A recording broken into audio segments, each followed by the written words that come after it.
You spent the last few weeks learning a bunch of different mobility movements, from basic shoulder and hip cars to some more advanced hip 90-90 transitions and even some segmental spinal work.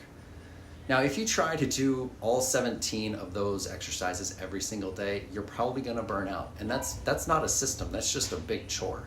The goal of Resilient for Life is to give you a maintenance manual for your body.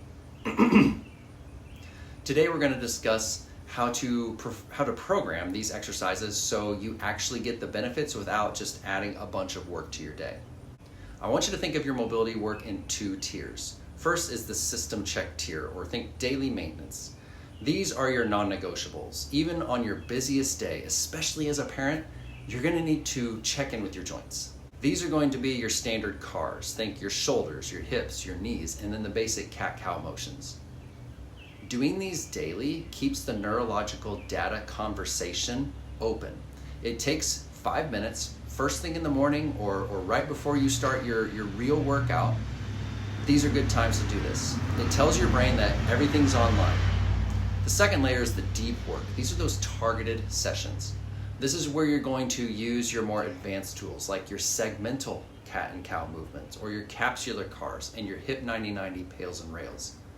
You don't need to do these necessarily every day. These are for when you have the extra time or a specific joint feels really stuck or heavy. These are the repairs and the upgrade sessions. So how do you fit these into your current exercise or daily routine? One example would be as a warm-up. Think of the pre-flight check here. You use your standard cars and a few hip 90-90 switchbacks to prime the nervous system. You aren't going to fatigue the muscle here. You're just trying to clear out the noise of the joint capsule so that your brain can send that high fidelity signals to all the muscles around those joints so you can work out well. You can also leverage these as a recovery session, or think reset. This is the best time for your pails and rails work.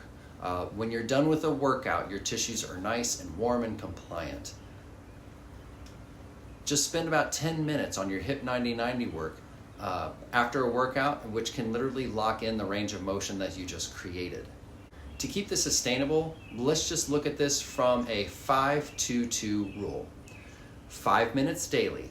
Do your morning cars and your basic cat-cow every single day. It'll take 5 minutes. 2, that's 2 sessions weekly, okay, to do your deep work, like your hip 90-90, your hip 90-90 pails and rails, and your segmental cat-cow work. And then 2 mindful minutes during your workday, every day at your desk or waiting for the kids. Just take a minute to breathe and scan your body for tension.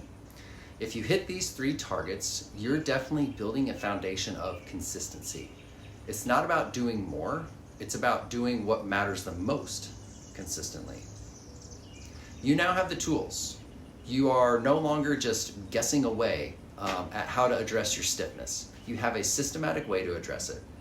And you're ready to take these skills and integrate them into a complete strength and longevity system. So stay consistent, move every day, and build resilient joints.